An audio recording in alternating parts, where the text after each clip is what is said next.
We are studying the Pauline epistles, and we are now in the book of Philemon. Okay, we are now in the book of Philemon.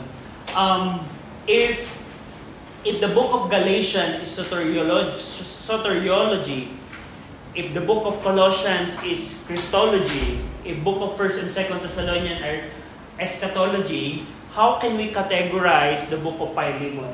Who has an idea? Yeah. Christology. We can say it's also Christology, or we can say also, Christology, and we can say also that it is ecclesiology in some way and somehow. But when we jump to the content of the book of Philemon, so I have a question to you. Why do you think the Lord included the book of Philemon in the canon of the Scripture? So that's question. That is a question that we need to answer as we go along sa book of Philemon. Bakit isinama ng Panginoon ang Philemon sa canon or sa 66 books of the Bible? And we know that the Lord decided about that. We know that the Lord inspired the book of Philemon, and the Lord preserved the book of Philemon. Another question that we need to answer, is the book of Philemon important? Ang book of Philemon ba? Question. Is the book of John important? Yes. Of course. Is the book of Romans important? Yes. Is the book of Genesis important? Is the book of Philemon important? Yes, of course. If we're going to weigh the importance of those books, where is the place of Philemon compared to John? Question. Kung ikukumpara natin ang Philemon sa book of John, which one is more important? Ha? Do you have any idea? Anong mas importante, Philemon or book of John? Joe, what do you think? They're equal. They're equal. That's right. Book of Philemon and the book of John and all other books, they are all important. So, we can say the Bible or the Word of God is not complete without the book of Philemon. Hindi natin ma-imagine ang Bible kung walang book of Philemon. And we know that the Lord inspired it and preserved it and included it in the canon of the Scripture. And we, believers, Christian, Bible believers, we have the responsibility not only to master the book of John, not only to master the book of Ephesians, we need also to master ang book of Philemon. Kailangan nating ma-master ang book of Philemon. To the level na pag may nagtanong sa atin, if someone asks us a question, what's the book of Philemon all about? We need to answer it accurately. Okay? That's the level na kailangan nating i-goal. We need to master the book of Philemon. Okay? So, Philemon is the shortest of Paul's writing. Ang book of Philemon, ang pinakamaikli sa mga sinulat ni Pablo, and it was written probably approximately 6 years before siya mamartyr or before niya sinulat ang 2 Timothy. Now, if you can recall the life of Paul, we know that Paul had 3 missionary journeys. After 3 missionary journeys, Paul was imprisoned in Caesarea for 2 years, and he was imprisoned in Rome for 2 years. And during that imprisonment, Paul wrote the book of Philemon. And after 2 years, we know that Paul was released from imprisonment. And Paul continued to minister to the churches. Probably he went to Spain. We can assume that. But after 2 years, he was captured again in Troas, and he was brought to Rome for 2 years, and there he was martyred. So we believe na that's the life of Paul. And among the prison epistle na sinulat ni Paul sa Rome during his first imprisonment ay yung book of Philemon. Question, what other 3 books ang sinulat ni Paul in the first imprisonment? What other books did Paul write when he was imprisoned in Rome for the first time? Any idea? Cham. Ano ang iba pang libro na sinulat ni Paul nung siya ay nakakulong sa kulungan, sa first imprisonment? Mikey, do you have anything yet?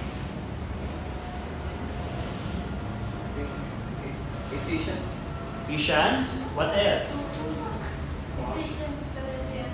That's right. Philemon. So yung apat yan, you need to remember, yun yung, if we're going to categorize Pauline epistle, na itong apat na to, bundle to. Ito ay apat na sinulat ni Paul sa kulungan. Ephesians, Colossians, Philippians, and Philemon. And ito, we can say na ang book of Philemon, in terms of its characteristic, we can say that it is a masterpiece of graceful, discreet, and delicate pleading for a forgiving spirit. Isang characteristic na makikita niyo sa book of Philemon, how a person should forgive. So I'm giving you clue in determining the theme. Ang book of Philemon, it's a way the Lord teach us how we should have a forgiving spirit to others. Even a person commit a worse sin against us, we should still forgive that person. So, ipinapakita sa atin ng book of Philemon na kahit ang tao ay may gawing masamang bagay sa atin, we as Christian should have a forgiving attitude toward any person. So, makikita natin yan sa book of Philemon. And Philemon was a well-to-do Christian and a friend of Apostle Paul living in or near Colossae. So, we can assume na si Philemon, kaibigan to ni Apostle Paul, based sa kanyang language, based sa kanyang approach kay Philemon, you will see that Philemon and Paul had a close relationship. And probably they are friends. And in terms ng geographic residence ni Philemon, we can say that Philemon is living in Colossae or near Colossae. Pwede nating sabihin na nakatira si Philemon sa Colossae or malapit sa Colossae. And go over in Philemon 2, there are characters that are mentioned here that are related to Philemon. Binanggit dito probably yung kanyang asawa at yung kanyang anak. So, Philemon 2, and to our beloved Apphia, that's probably the wife of Philemon, Apphia, and Archippus, probably anak ni Philemon. Apphia and Archippus, our fellow soldier to the church in thine house. So, mapapansin nyo dito, yung two characters dito na minention, Philemon was probably the husband of Apphia and also the father of Archippus. So, si Philemon and Apphia, sila yung mag-asawa at ang anak nila ay si Archippus. And we see here that the church is gathering in their house. So, we can have an assumption here. Yung church na nasa tahanan ni Philemon, by the way, Philemon was a rich Christian. Philemon was a rich man. Probably, there's a church na nag-i-exist sa bahay ni Philemon na pinamumunahan probably ni Philemon, we can assume that, or probably Colossae Baptist Church is gathering in the house of Philemon. So those are assumptions. So question, which one is true? We don't know. We can just assume based on the evidence of the scripture. So we can say na ang church ni Philemon, meron silang church na pinangungunahan ni Philemon na ang member nila ay yung asawa niya at yung kanyang anak. We can say that. But also we can assume, because go over in Colossians 4:17. Going back in Colossians 4:17, because Paul mentioned Archippus, yung anak ni Philemon, in Colossians 4:17. And Archippus was a pastor. Colossians 4:17, and say to Archippus, take heed to the ministry which thou hast received in the Lord, that thou fulfill it. So we can see by the evidence of Colossians chapter 4 that the son of Philemon, Archippus, is doing the pastoral work. So this could probably referring to Colossae Baptist Church. When Epaphras left Colossae Baptist Church to go to Rome, probably Archippus was left in the pastorate work. of Colossae Baptist Church. And probably Colossae Baptist Church is gathering in the house of Philemon. So that's our assumption. Na ang Colossae Baptist Church, nung iniwan ni Epaphras, because we know na Epaphras was a leader ng Colossae Baptist Church, ang si Epaphras probably iniwan niya yung pastoral work kay Archippus. Na yung si Archippus ang nagpapastor sa Colossae Baptist Church, at yung Colossae Baptist Church ay probably nag-gather sa tahanan ni Philemon. So, do you follow? So, do you follow yung setup ng Colossae Baptist Church and how it is related sa book of Philemon? So, by the way, ang Philemon is closely related sa book of Colossians. Now, if you can still recall, who is the writer of the book of Colossians and Philemon? Of course, it's Apostle Paul. Question, who is the courier? Who delivered the letter of the book of Colossians? Joe? Timothy? No, it's not Timothy. Tychicus. And who also delivered the letter of Philemon? Do you recall? It's also Tychicus. So, I want you to remember when Paul sent Tychicus from Rome to Asia, Tychicus was brought 3 letters. Ephesians, Philemon, and Colossians. So sama-sama itong dinala ni Tychicus. And si Tychicus, hindi lamang binigay ang sulat para sa Colossae Baptist Church, binigay din niya ang personal letter ni Apostle Paul to Philemon. So we can say na si Philemon is residing or he is living in Colossae, and probably Philemon was a member of Colossae Baptist Church, and that's why ang Colossae Baptist Church has 2 letters, Colossians and the book of Philemon. So, if you can remember, how many books the church at Ephesus was taking care of during the first century? Ilang libro ng 66 book ang iniingatan ng Ephesus Baptist Church? Do you remember? There are 8 letters.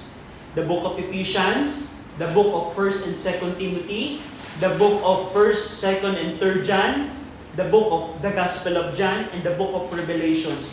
All of those 8 ay para sa Ephesus Baptist Church. So we can say during the first century, those 8 manuscripts or original copies were in Ephesus during the first century. How about the Colossae Baptist Church? We can say that Colossae Baptist Church was taking care of 2 of the 66 books, Colossians and Philemon. So, because Philemon was probably a member of the church that is gathering in his house, and his son is doing the pastoral work in Colossae Baptist Church.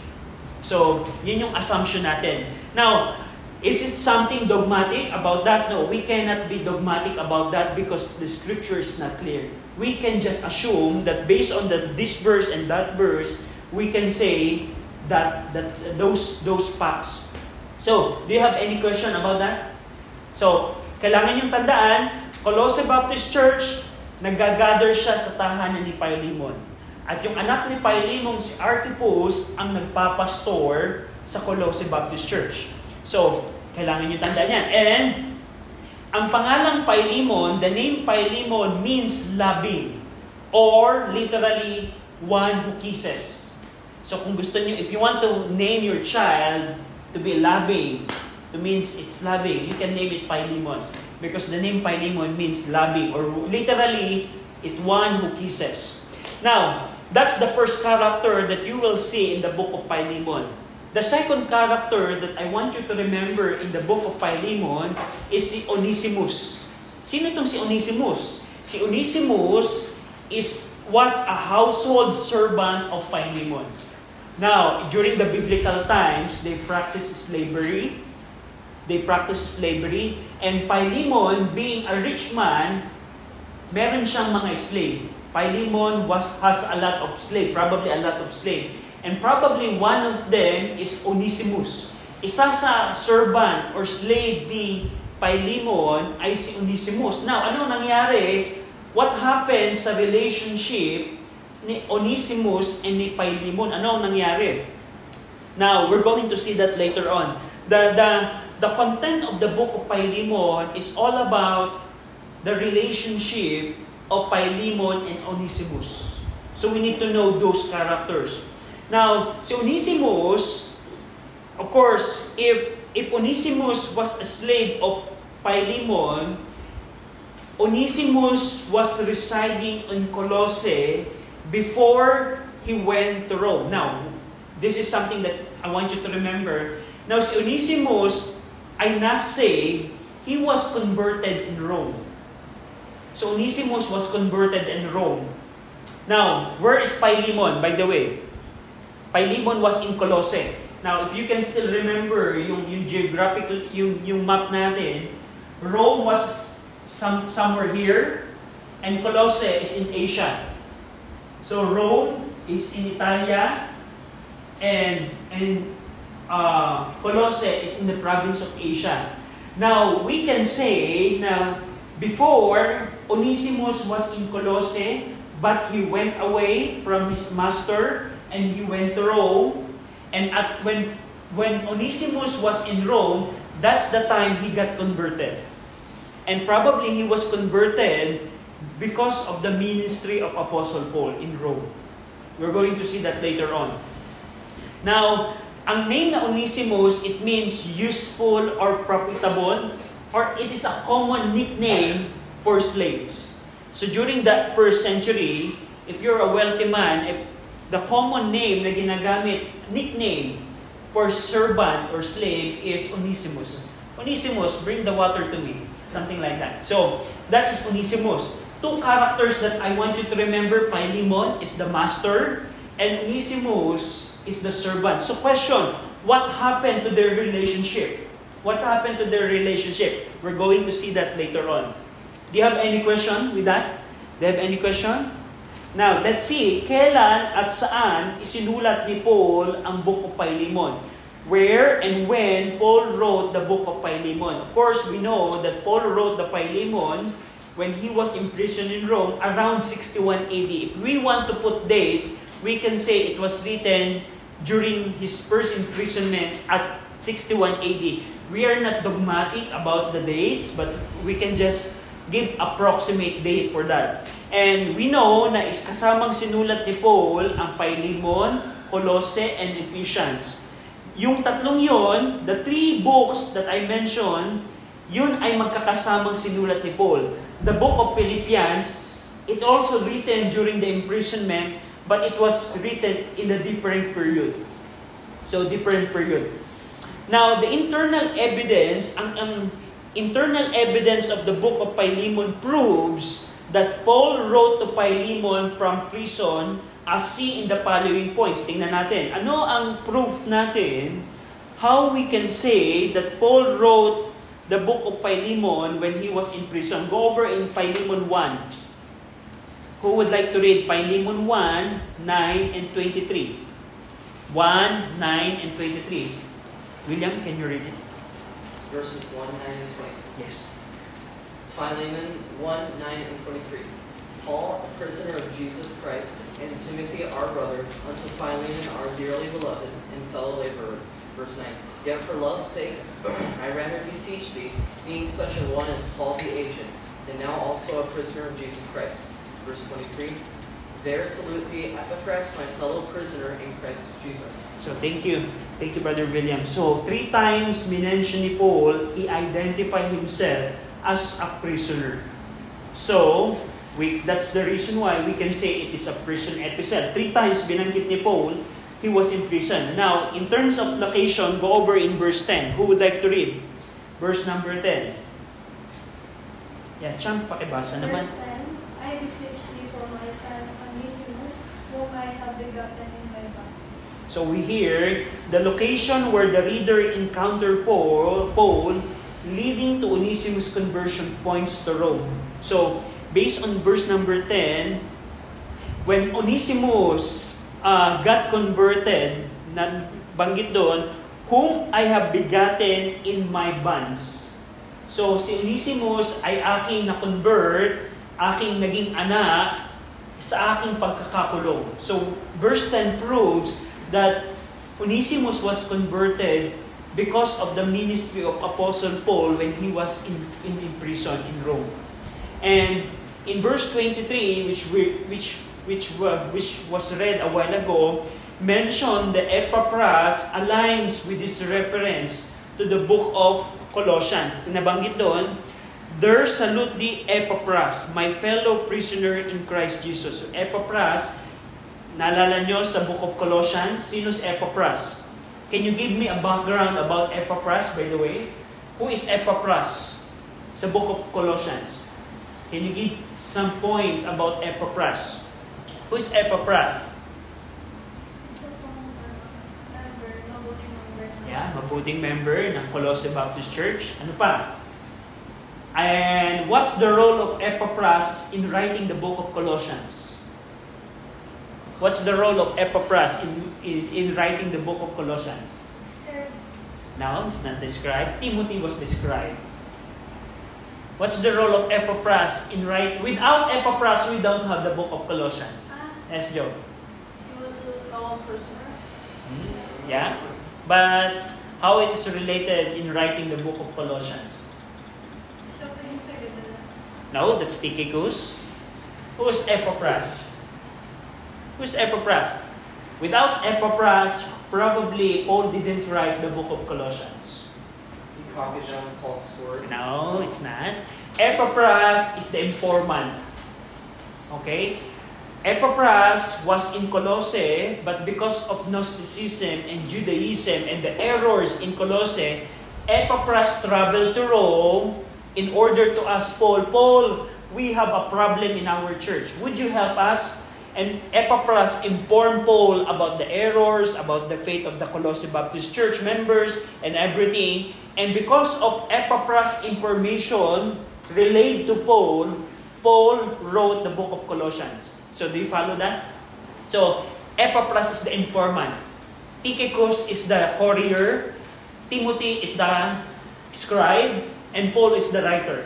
So yun yung mga characters that you need to remember in the book of Colossians. But here, in the book of Philemon, we can see here na si Epaphras is related, is mentioned in the book of Philemon, which is connected sa book of Colossians. We already saw that.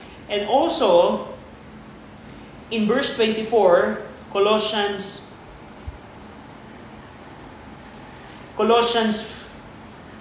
Philemon 24, nabanggit din doon si Aristarchus. Philemon 24, Marcus, Aristarchus, Demas, Lucas, my fellow laborer. So, Aristarchus was with Paul when he wrote Philemon. Go over in Colossians. Tingnan niyo yung Colossians. So, let's see. Yung connection ng Colossians and Philemon that proves that the book of Philemon was written in Rome. Colossians 4, verse number 10. Aristarchus, my fellow prisoner, saluted you.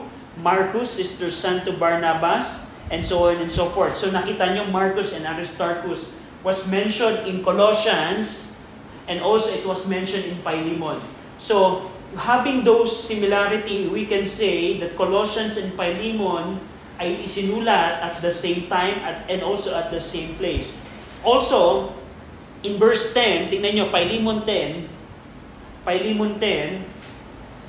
I beseech thee for my son Onesimus, whom I have begotten in my bonds. Verse 13, whom I would have retained with me, that in thy stead he might have ministered unto me in the bonds of my gospel. Multiple times, pinabanggit ni Paul that he is in bonds. My bonds, aking pagkakakulong. So, it's very clear na sinulat ni Paul ang book of Philemon when he was in prison. Kailan? During the first imprisonment niya sa Rome. Very clear ang scripture about that. So, yun yung mga character na kailangan natin tandaan. Now, in terms ng authorship, very clear, makikita natin in Philemon 1, Paul, a prisoner of Jesus Christ. Very clear, it's sa unang bahagi, na si Paul ang nagsulat ng sulat nito. If you can still recall, na ang sulat during the first century ay iba sa sulat in our modern time. During the early years, during the ancient time, ang author, ang writer, ang inuuna. In the beginning of the letter, it's not the recipient who is mentioned first, kundi yung author ang na-mention first, just like the book of Philemon. In our time right now, if you're going to write to someone, let's say, Dear Chang, uunahin mo muna yung recipient, and then sa end ng yung letter, regards, Brother RJ. So, ganun yung letter natin ngayon. Pero unang time, inuuna muna yung writer. And we see in Philemon 1:1, Philemon is, Paul identify himself as the writer of it. Now, in verse 1, you see Timothy. Now, I'll ask you, Paul, a prisoner of Jesus Christ, and Timothy, our brother. What do you think the role of Timothy in writing the book of Philemon? Yes, he's the scribe. So, we can say, Paul was dictating the content of the Philemon, but Timothy is the one who wrote it into the papyrus. And we see also in verse number 1, the recipient, Philemon. We're going to see that later on. And also, go over in Philemon 19. I, Paul, have written it with mine own hand, and I will repay it. Albeit I do not say to thee how thou owest unto me even thine own self beside thee. Verse 19 says, Paul himself wrote something sa book of Philemon. We know Timothy was the scribe who wrote it into the papyrus, but there are portion of the book of Philemon that was written by Paul himself. Merong bahagi ng book of Philemon na si Pablo mismo ang nagsulat. Now, another question. Why does Paul do that? Bakit ginagawa ni Paul na meron siyang scribe, may nagsusulat na para sa kanya, but in some portion of his writings, he wrote it by his own hand? Why Paul does that? Anong purpose ni Paul? Why he does that? Yes, that's right. For the credibility ng kanyang manuscript. Remember, during the first century, there are perjury. May mga nagpo-purge na ng perjury ng mga letters. And in order to authenticate or to put credibility that this letter is authentic from Paul, he put his own handwriting. So yung recipient, he can discern, oh, I saw the handwriting of Paul. I know the handwriting of Paul. This is really from Paul. So that's why Paul used his own letter. And also in verse 21,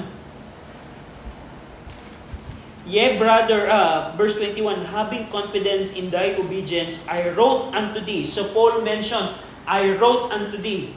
So Philemon, I wrote it unto you. So based on the scripture, the letter explicitly claims that Paul is the author of the book. And that's the authorship. Do you have any question with that? Any question?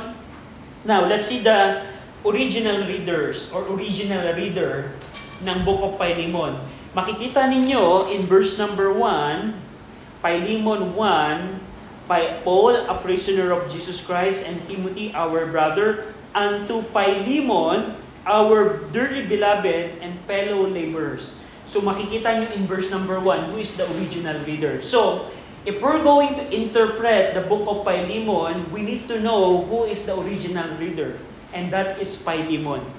And dito, we can say that Philemon was a resident of Colossae and was probably converted through the ministry of Apostle Paul.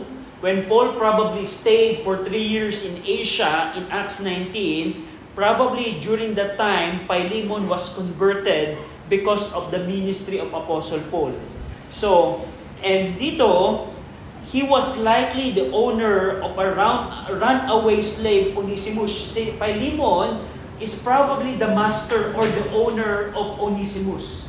Kasi tandaan nyo, during the time they practiced slavery, and when you have a slave, it acts as You own it. Let's say, I have my slave, Onesimus. I own Onesimus. So, it's like a property. Well, the Bible doesn't recommend slavery. Slavery is because of sinfulness of mankind. So, ang pag-aalipin, hindi siya pinopromote ng Bible. Ang slavery, ito ay resulta ng kasalanan ng tao. Every culture, every nation ay nagpa-practice ng slavery. Even the Philippines. During the early years, before the Spaniards came, we practiced slavery. Meron tayong aliping nagigilid, aliping namamahay, and those are the terms that we use for our slaves before the Spaniards. So, dito, si Philemon is the owner of Onesimus, kasi tingnan nyo in verse 15 and 16. Who would like to read verse 15 and 16? Yeah, Champ, can you read it, please? Verse 15 and 16, for perhaps he therefore departed for a season, that thou shouldest receive him forever. Verse 16, now as a servant, that above a servant, a brother beloved, especially him. So, But how much more unto thee, both in the flesh and in the blood. So napansin niyo yung word na departed? Onesimus departed, meaning ran away. Onesimus ran away. Pag sinabing departed, sa Greek niya, ibig sabihin run away, para kang tumakbo. Kinakasan mo. Halimbawa, ako si Onesimus, ito yung boss ko. Parang lumayas ako sa kanya ng walang permission. I went away without the permission of my master. That's what Onesimus did. Onesimus ran away from his master. So yun yung naging relationship nila. When Onesimus and Philemon, they were together in Colossae, but there comes a point of time where Onesimus rebelliously ran away from his master and went to Rome. And when Onesimus was in Rome, he got converted. So that's what happened. And in verse 18, makikita niyo dito, refers Onesimus as a servant. Tingnan niyo yung verse number 16. Yung dun sa binasa kanina ni Cham. Verse 16, not now as a servant. So, Philemon, I want you to receive Onesimus not now as a servant. Because before, Onesimus is your servant, but I want you to receive him now not as a servant. So, Paul identified the previous condition or relationship of Onesimus to Philemon as a servant to his master. So, very clear yan dito.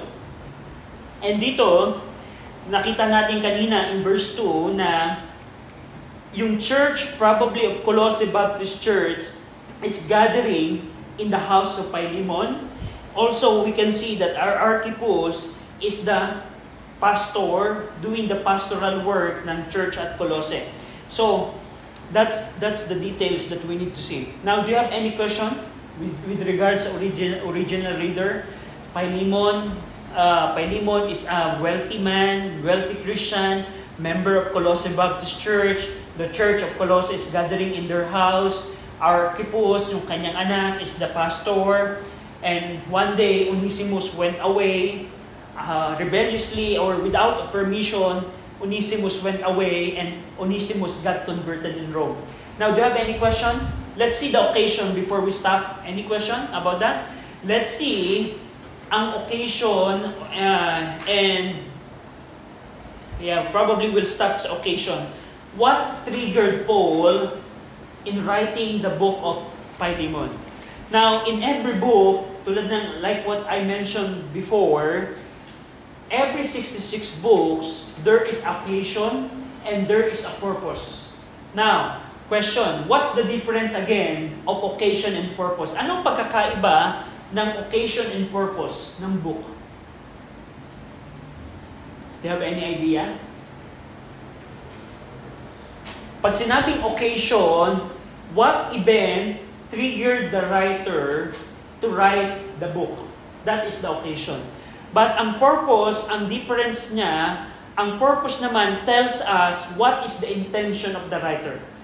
So ang occasion, what triggered or pushed or motivated the writer to write? What motivated the writer to write? And that's the occasion.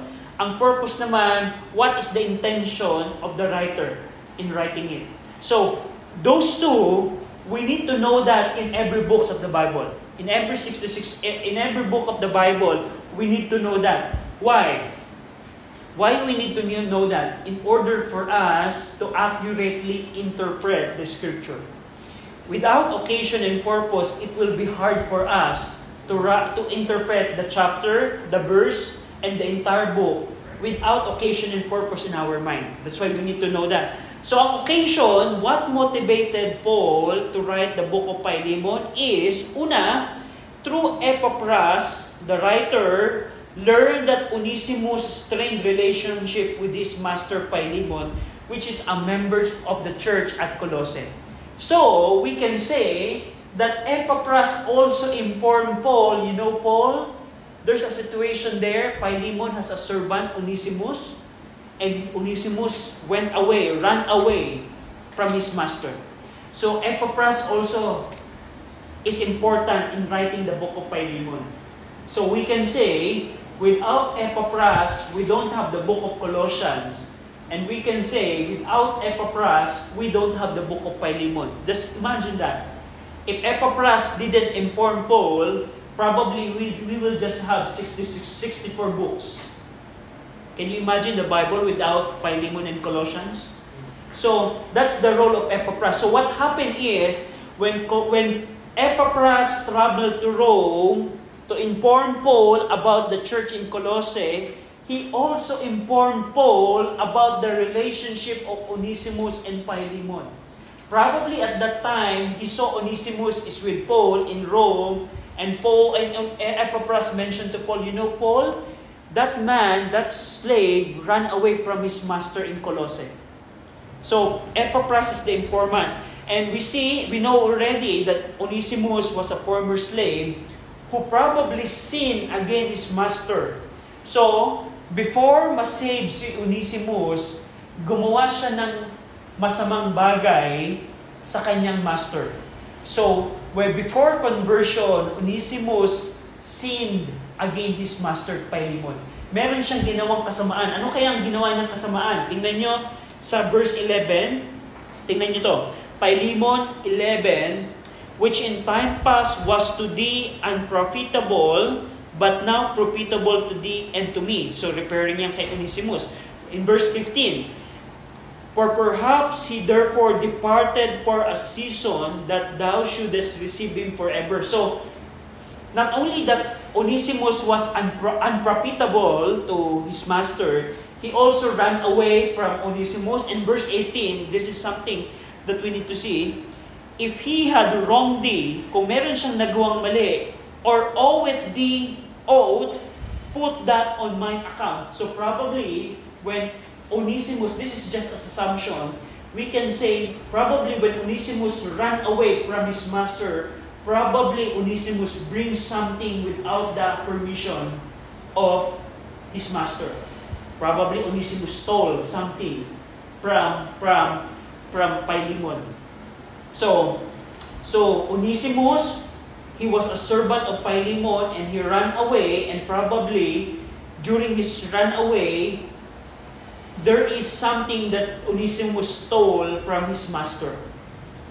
And that triggered Paul, after knowing that situation, it motivated Paul to send Onesimus back to his master for reconciliation, for renewal of their relationship. Kaya nasulat ang book of Philemon. So, to illustrate you, this is what happened. Let's say, Joe, can you come here? So that, let's say, William is Philemon, and Joe is Onesimus. Okay? So, this is what happened. Paul gave a copy to Tychicus and Onesimus. Tychicus and Onesimus traveled together to Colossae. And here, Onesimus is going back to his master. He will ask forgiveness for sure because he is now a Christian. But along with his forgiveness, he has a recommendation letter from Apostle Paul. So what Joe is going to do, that's Philemon, he will ask, Master, forgive me. And this is my letter from Apostle Paul. So, thank you, Joe. So, yun yung ginawa ni Onesimus. When Onesimus went back to Colossae, of course, he will ask forgiveness. We know that. We say that because he's now a Christian and he knows that what he did is wrong. And now, included sa kanyang forgiveness or asking of forgiveness is a letter from Apostle Paul. Philemon, forgive me. And this is the letter from Apostle Paul that tells that I already changed. I want you to receive me again. And this is the recommendation of Paul. So, we can say what happened is when Tychicus and Onesimus traveled to Colossae, arrived in Colossae, Onesimus met his master again. And with that, he probably gave the letter of Philemon to Philemon. So do you follow that? Na nung nag-travel si Tychicus and Onesimus from Rome, dala nila yung mga sulat, si Onesimus bumalik sa kanyang master at dala-dala din ni Onesimus papunta sa kanyang master ang letter ng Philemon. At doon na-reconcile ang master at servant. So, and dito, makikita natin dito, Paul also became aware of that good testimony of Philemon. It was probably informed by Epaphras na hindi lamang yung relationship ni Onesimus and Philemon ang binalita ni Epaphras, ibinalita din ni Epaphras kay Philemon yung mga katangiang mabuti ni Philemon. So that's the occasion. So, now, in knowing the theme of the book of Philemon, we're going to stop there sa occasion. Probably, makikita nyo next week, yung purpose and the content. We're going to see the content next week. So, question to you. Why do you think Philemon is included in the Bible? What makes the book of Philemon different from the epistle to Laodicea? Because we know that Paul also wrote to the church in Laodicea, but the Lord decided not to inspire it and not to preserve it and not to include it in the canon of Scripture. However, this short letter, it's not written to a church, it's written to a believer, to a one person. The Lord decided to inspire it and preserve it and included it in our Bible. A while ago, you are all convinced, kanina, konbensido kayo, you are all convinced that the book of Philemon is same important like the book of John. Now, ang question, why do you think the book of Philemon is included in the Scripture? Any idea? Knowing the occasion, okay, knowing what we already discussed, what motivated Paul, what happened to Onesimus and Philemon, why do you think the book of Philemon is included in the Scripture? Sa tingin niyo, any idea? Any comment? Yes, William. I think the book of Philemon highlights the principles of love, forgiveness, and admitting you're wrong. That's right. What's the name Philemon again? It means loving. Okay. So, we can say, in the book of Philemon, you will know how to have a forgiving spirit as a Christian. As a Christian, as a believer, not only that we, of course, we know in the book of Ephesians, Colossians, and other books how to behave in the church, but as a Christian, we need to forgive as well.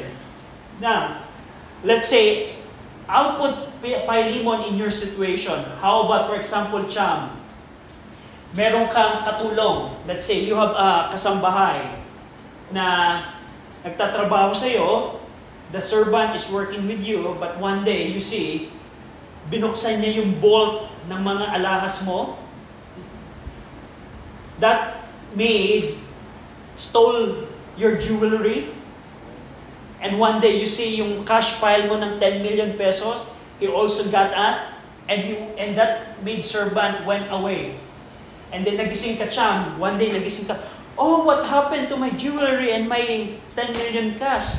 Where's it? And then you knock on the door of your servant.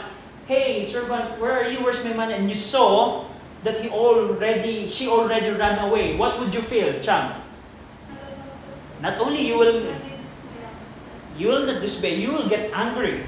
Yeah, all of us will get angry. And then one day, that servant got converted, got saved.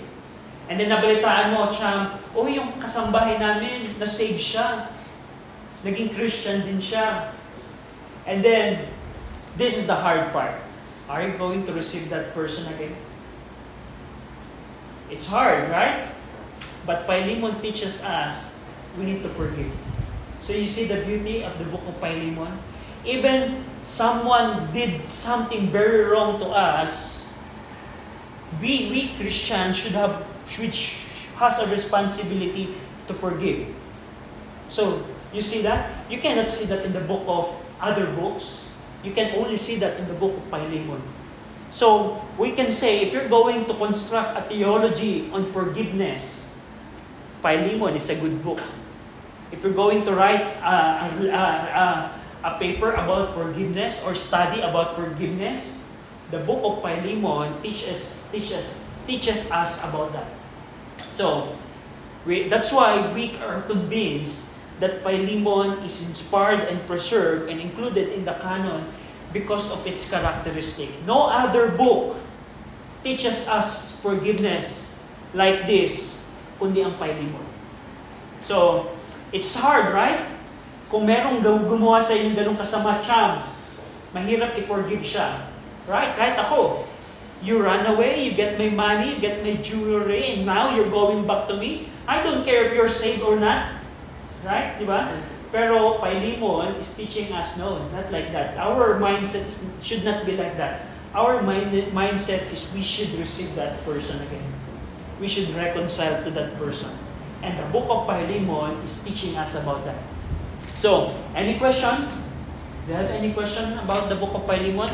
So, kung wala na, reminder, next week is the due date of your assignment. You need to find the theme. You need to find the theme of the book of Philemon, and you need to find 3 requests of Apostle Paul. Maglista lang kayo. You don't need to explain the request. Just mention, Paul requested this, and requested that. That's enough. And the theme, just need to write the theme. If you want to explain it in your paper that you're going to submit, is fine. But I would require you next week to explain why you come up with the theme. Okay? I want you to see, I want you to prove from the book of Philemon, that's the theme of the book of Philemon. Okay, do you have any question? Brother William, can you pray? Let's pray. Dear Lord, we thank you for this day that you blessed us with. We thank you for this teen Sunday school class. And I thank you that we're able to learn a lot from the Pauline epistles and the book of Philemon. And we thank you that you've given us your word that we can study. And we can learn a lot from. I ask that you would bless our services, morning service and afternoon service, Lord. In Jesus' name. Amen. Thank you.